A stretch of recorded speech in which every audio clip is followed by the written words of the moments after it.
后只有行刑级一阶，没有以上阶段。是谁？赶紧通知省长！侦查员立即查客厅，即将宣布一个震惊全球的消息。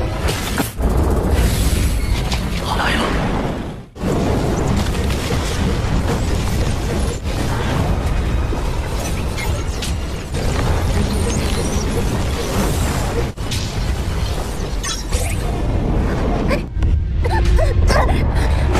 我平静了，一旦你弄明那机器人，我就只能瞬间一个人着那些东西。灵魂全部爆掉。Halo teman-teman, kali ini admin akan melanjutkan alur cerita Swallowed Star episode 88, di mana pada episode sebelumnya Luopeng telah berhasil menguasai tubuh monster Golden Hornet Behemoth serta mendapatkan banyak teknik yang hebat. Di antara itu semua, Luopeng memiliki 3 teknik rahasia bakat yang hanya dimiliki oleh Golden Hornet Behemoth, yaitu teknik penelan, penguatan, dan klon. Dengan teknik klon, Luopeng membuat tubuh manusia sebagai klon pertamanya. Tapi tubuh itu tidak bisa langsung terbentuk dan harus mengalami pengeraman di dalam sebuah telur. Bahkan setelah 136 hari telur itu belum menunjukkan tanda-tanda akan menetas. Di sisi lain terlihat istri Luopeng yang sedang hamil dan dirawat oleh kakaknya. 245 hari berlalu, telur Luopeng juga belum menunjukkan tanda-tanda akan menetas, dan di sisi lain terlihat istri Luopeng akan melahirkan. Semua keluarganya sangat cemas menantikan kelahiran putra pertama Luopeng. 我能拥有和之前一模一样的身体。这2年。 Akhirnya yang ditunggu-tunggu tiba. Susin melahirkan bayi kembar, dan di dalam lautan Luopeng masih bersembunyi menunggu tubuh barunya terbentuk dalam waktu 1-2 tahun.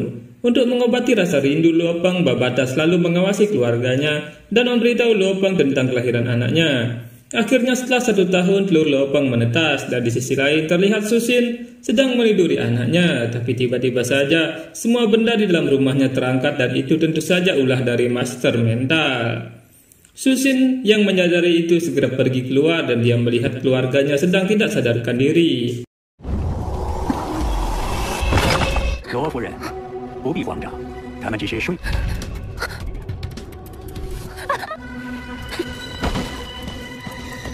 Ternyata Atkin bersama Yanhai dan Nihelu yang telah melakukan itu. Atkin berkata bahwa dia datang untuk membeli kristal Muya, tapi Susin berkata bahwa dia tidak menjual kristal Muya kepada organisasi lain selain negaranya sendiri. Susin kemudian mengendalikan robot pelindungnya untuk berjaga-jaga. Melihat keteguhan Susin, Atkin kemudian meminta Nihelu untuk memaksa Susin. Nihelu menggunakan kekuatan mentalnya untuk mengendalikan semua keluarga Luopeng, sehingga membuat Susin tidak berani memerintah robotnya. 一旦你弄明那机器人，我就只能瞬间令你们活动这些东西。我就一套平头，灵魂全部爆掉。 Nihelu kemudian mencari keberadaan kristal Muya, dan dia menemukan 18 kristal Muya serta banyak roh tumbuhan. Dengan kekuatan mentalnya, dia menarik semua barang itu mendekatinya, dan Susin hanya terdiam melihat itu semua.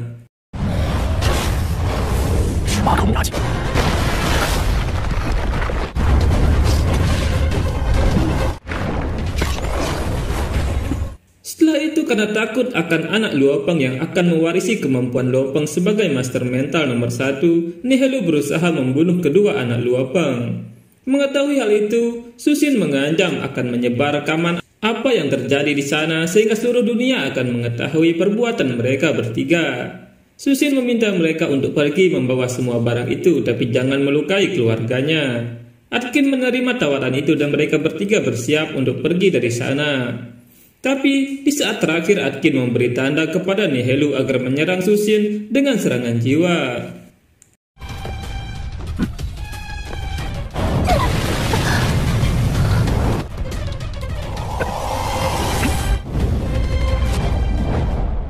Seketika Susin seperti tenggelam di dalam lautan setelah terkena serangan jiwa, dan ketika dia tersadar, dia merasa lemas dan dari hidungnya keluar darah. Susin kemudian dirawat di rumah sakit karena kejadian itu. Meski terlihat baik-baik saja, Susin menderita luka dalam yang parah. Susin yang menyadari kondisinya tidak baik mulai menggunakan gaun pengantin. karena sebelumnya dia dan Luo Peng belum melakukan upacara pernikahan. Susin juga menggunakan kalung cinta abadi yang didapat Luo Peng dari peninggalan peradaban kuno. Dalam hayalannya, Susin melakukan pernikahan dengan Luo Peng dan akhirnya dia mulai menghembuskan napas terakhirnya. Saat itu tubuh klon Luo Peng sudah menetas dan mengambil bentuk seperti tubuh lamanya. Melihat tubuh klon terbentuk sempurna, Babata meminta Luo Peng untuk memasukkan Golden Hornet Behemoth ke dalam dunia batin dan mengeluarkan tubuh manusianya dari dunia batin sehingga dia bisa kembali ke dunianya lagi.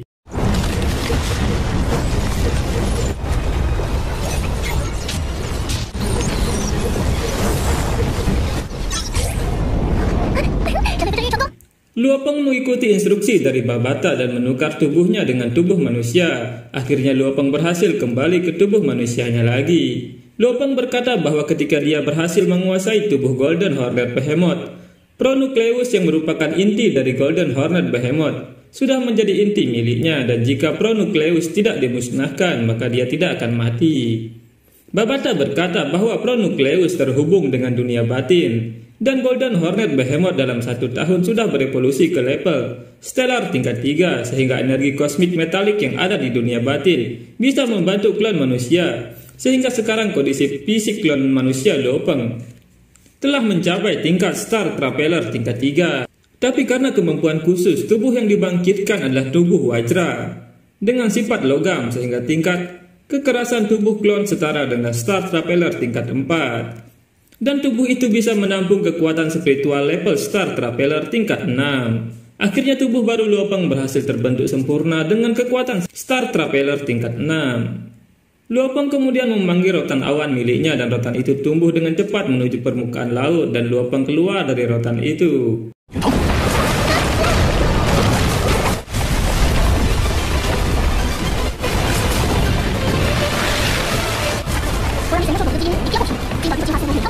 Dalam perjalanan pulang, Babata masih kesal pada Luo Peng karena tidak mau memilih tubuh yang lebih unggul dari tubuh manusia, sehingga tubuh manusianya tidak bisa menampung lebih banyak kekuatan. Dan ke depan perbedaan kekuatan tubuh manusia dan tubuh Golden Hornet Behemoth akan semakin besar karena kecepatan perkembangan yang berbeda. 不能再接，至少我人类的分身是行星第6的行神意识。更重要的是，我能以罗布的身份出现在许仙，我的家人还有。 Luo Peng berkata bahwa dia tidak boleh serakah, paling tidak tubuh manusianya memiliki kekuatan master spiritual Star Traveler tingkat 6, dan yang lebih penting sekarang dia bisa muncul di hadapan keluarganya lagi sebagai Luo Peng. Tapi tiba-tiba saja Babata terkejut setelah merasakan bahwa Susin baru saja meninggal dunia. 刚刚去世了。你说什么？还有我们当初生的孩子面前。 Tentu saja mendengar kabar itu membuat Luo Peng terkejut karena baru saja dia bisa keluar untuk bertemu dengan istrinya. Kebahagiaan di wajahnya tiba-tiba sirna dan berubah menjadi kemarahan yang tak terbendung lagi. Dia akhirnya kembali untuk melakukan balas dendam kepada Atkin Yanhai dan Master Spiritual Nihelu. Sekian episode kali ini, kita bertemu lagi pada video berikutnya. Bye-bye. 经济一界没能少子也孩的。 H2联盟立场 F 厅即将。